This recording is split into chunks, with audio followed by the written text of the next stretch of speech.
அனைவருக்கும் வணக்கம்.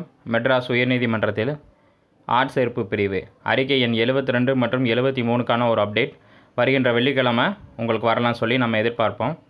மேலும் பார்த்திங்கன்னா ஆல்ரெடி MHC வெப்சைட்டில் பார்த்திங்கன்னா personal assistant to the judges, personal assistant to the deputy registers, personal assistant to the registers கிட்டத்தட்ட அந்த பதவிகளுக்கான ஸ்கில் டெஸ்ட்டுக்கான மார்க்கு உங்களுக்கு அப்டேட் பண்ணியிருந்தாங்க.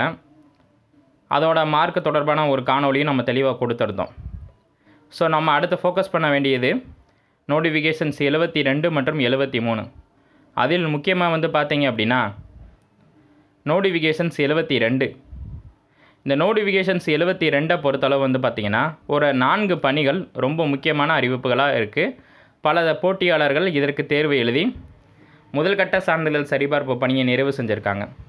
தற்போது இந்த நோட்டிஃபிகேஷன்ஸ் 72க்கான அந்த செயல்திறன் தேர்வு மொத்தம் 40 மதிப்பெண்ணுக்கு நடக்க போகுது. அது எப்போ நடக்க போகுது அப்படின்னா மே 20க்கு அப்புறம் கண்டிப்பாக MHC வெப்சைட்டில் ஒரு அப்டேட் கொடுப்பாங்க. அது தொடர்பான நம்ம காணொலி தொடர்ந்து கொடுத்துட்ருக்கோம். இந்த நோட்டிஃபிகேஷன்ஸ் 72 மற்றும் 73க்கான செலெக்ஷன் ப்ராசஸ் எந்த வகையில் செலக்ட் பண்ணுவாங்க அப்படின்றத ஒரு சின்ன கண்ணோட்டமாக பார்த்துருவோம். பொது எழுத்து தேர்வு. பொது எழுத்து தேர்வு அப்படின்றத நம்ம ஆல்ரெடி சொல்லியிருந்தோம். இந்த எழுத்து தேர்வில் 1:3 ரேஷியோவில் அல்லது 1:5 ரேஷியோலையோ அடுத்து செயல்திறன் தேர்வுக்கு கூப்பிடுவாங்க அப்படின்னு நம்ம சொல்லியிருந்தோம். எழுத்து தேர்வின் பெற்ற மதிப்பெண்ணின் அடிப்படையில் மட்டுமே. ஏன்னா இந்த எழுத்து தேர்வு அப்படின்றத அதிகபட்சமாக தேர்வர்கள் 12ஆம் வகுப்பு தான் படிச்சிருக்கணும். உயர் படிப்பை படிச்சிருக்கக்கூடாது, உயர்கல்வியை படிச்சிருக்கக்கூடாது. நம்ம ஏற்கனவே ஆல்ரெடி சொல்லியிருந்தோம். மேலும் பார்த்திங்கன்னா இது தொடர்பான நம்ம காணொலியும் கொடுத்துருந்தோம்.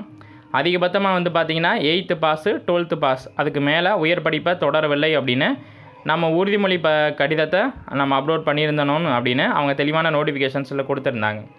அதுக்கடுத்து எழுத்து தேர்வுக்கு அப்புறம் பார்த்திங்கன்னா செயல்திறன் தேர்வு ஸ்கில் டெஸ்ட்டு அது மொத்தம் 40 மதிப்பெண்ணுக்கு நடைபெறுது. அலுவலக உதவியாளருக்கு 40 மதிப்பெண், ரூம்பாய் மற்றும்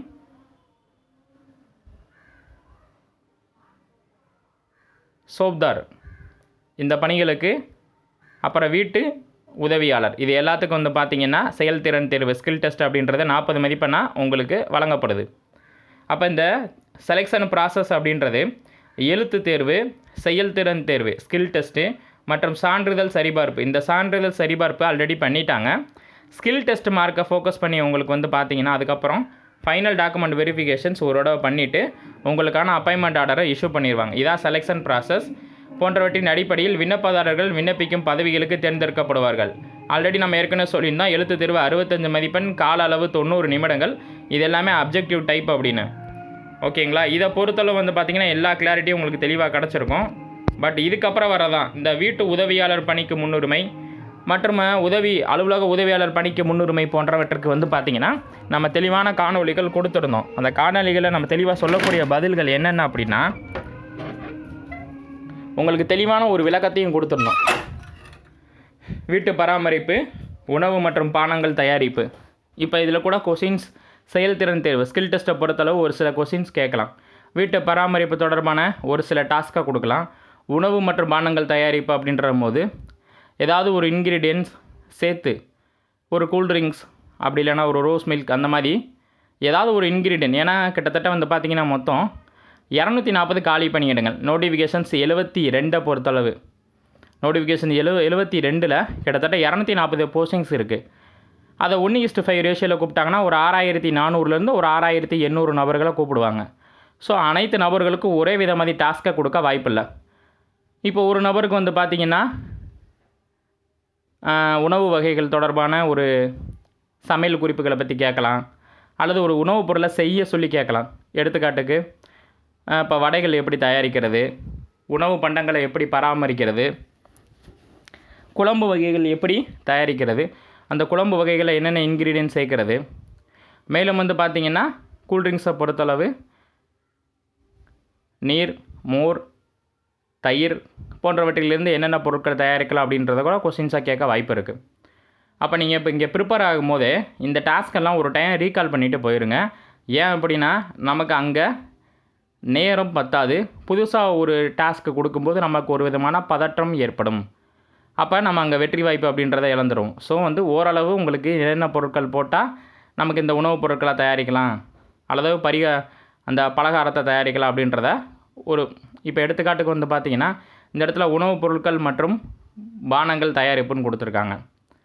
இப்போ அதில் ஒரு ரோஸ் மில்க்கு போடுறது, ஒரு தயிரை மோராக கன்வெர்ட் பண்ணி கொடுக்கறது, மேலும் வந்து பார்த்திங்கன்னா வடை வகைகள், சமையல் மற்றும் பேக்கரி பொருட்கள்ன்றது நம்ம ஏற்கனவே சொல்லியிருந்தோம். அந்த பன் பட்டர் ஜாம் இந்த மாதிரி ஒரு சில பேசிக்ஸான ஒரு இதை தெரிஞ்சு வச்சுக்கோங்க அப்படின்னு நம்ம ஏற்கனவே சொல்லியிருந்தோம். ஸோ அது தொடர்பானது. சமையல் மற்றும் பேக்கரி பொருட்கள் தயார் செய்தல், அவங்க தெளிவாக குறிப்பிட்டிருக்காங்க பாருங்க. பேக்கரி பொருட்கள் தயார் செய்தல், பப்ஸு இந்த மாதிரி ஏதாவது ஒரு இன்க்ரீடியன்ட் தெரிஞ்சு வச்சுக்கோங்க. கேட்கும் போது வந்து நமக்கு ஒரு இப்படிலாமா வரும் அப்படின்னு சொல்லி நமக்கு நினைக்க தோணும். பட் ஆனால் அவங்க கொடுத்துருக்க அந்த அஜெண்டா அடிப்படையில் தான் அங்கே கொடுக்கக்கூடிய டாஸ்க்குகள் இருக்கும். அப்போ வீட்டு பராமரிப்பு, உணவு மற்றும் பானங்கள் தயாரிப்பு, சமையல் மற்றும் பேக்கரி பொருட்கள் தயார் செய்தல் போன்ற துறைகளில் அங்கீகரிக்கப்பட்ட கல்வி நிறுவனத்தால் வழங்கப்பட்ட 1 வருட கைவினை பயிற்சி முழுநேர படிப்பு சான்றிதழ் மேற்கண்ட துறையில் 2 வருடம் பணி அனுபவம் பெற்றிருக்க வேண்டும். ஆல்ரெடி நம்ம ஏற்கனவே சொல்லியிருந்தோம் அதை.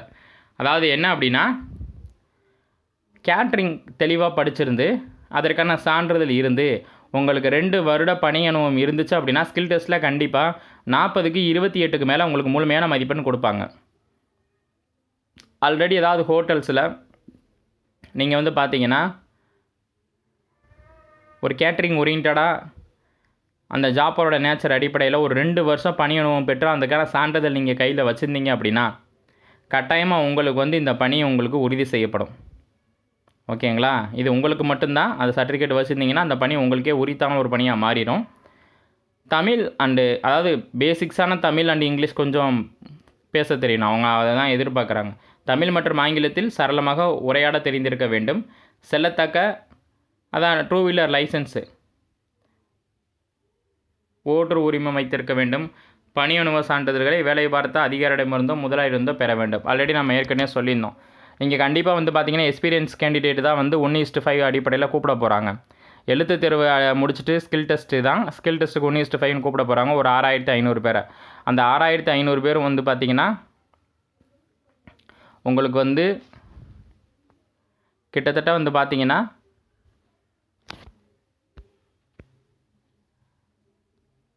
அந்த ஸ்கில் டெஸ்ட் முடிக்கும் போதே உங்களுக்கு ஓரளவு தெரிஞ்சிடும் நமக்கு வந்த டாஸ்க் அடிப்படையிலேயே. புரியுதுங்களா? அடுத்து